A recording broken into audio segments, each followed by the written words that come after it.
die hier funktioniert. Ich fange mal so an. Wenn ich zurückdenke, wie bei uns in Nierstein, was ja ein kleines Dorf damals war, die ersten ausländischen Mitbürger, und das waren damals zuerst Italiener, die kamen, die nach Nierstein kamen, war für viele, die hier im Ort wohnten, sagen, oh, da kommen Fremde.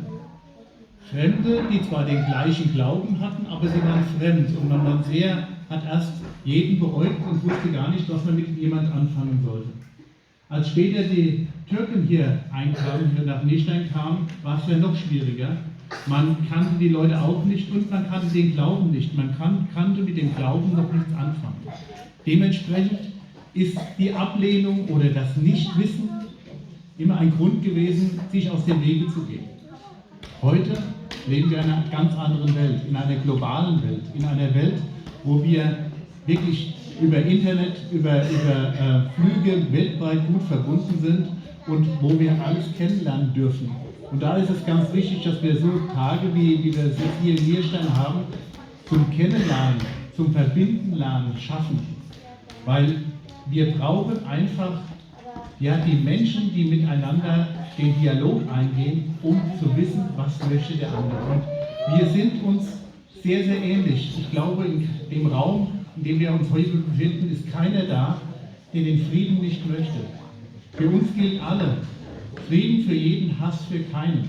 Und ich glaube, das ist auch ganz wichtig, dass es weitergetragen wird, dass wir hier sagen können, unsere Freunde, unsere Mitmenschen aus muslimischen Kirchen, aus evangelischen, katholischen Kirchen, aus anderen Glaubensgemeinschaften, wenn wir zusammenstehen und uns einen Weg suchen, wie wir gemeinschaftlich, friedlich zusammenleben können, den anderen verstehen, jedem sein Leben, so wie er es führen möchte, zu lassen und jedem Einzelnen vom Prinzip zu achten, wie er innerhalb sich in der Gemeinschaft einbringt.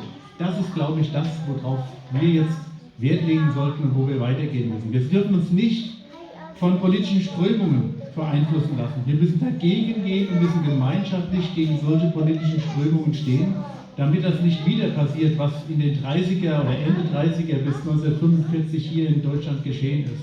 Es darf keine Ausgrenzung mehr geben. Wir brauchen ein Miteinander, dass wir gemeinschaftlich in dieser kleinen Flamme, so möchte ich es bezeichnen, beginnen können und ausweiten können. Ich bedanke mich, dass ich, wie gesagt, heute hier da sein darf. Ich wusste nicht, dass ich was reden sollte, deshalb bin ich ein bisschen überrascht. Aber es ist schwierig, hier die richtigen Antworten zu finden. Und auf der einen Seite ist es wirklich so einfach. Einfach, friedlich und wertschätzend miteinander umzugehen. Das ist die Richtung, in der man mit jedem klarkommt, jeden zu akzeptieren, in der einen oder anderen Sache zu diskutieren, aber im Dialog kommen wir weiter. Und ich glaube, das muss unsere Richtung sein und dafür stehe ich auch. Deshalb bin ich auch heute hier gerne gekommen und freue mich, dass ich da sein darf. Dankeschön.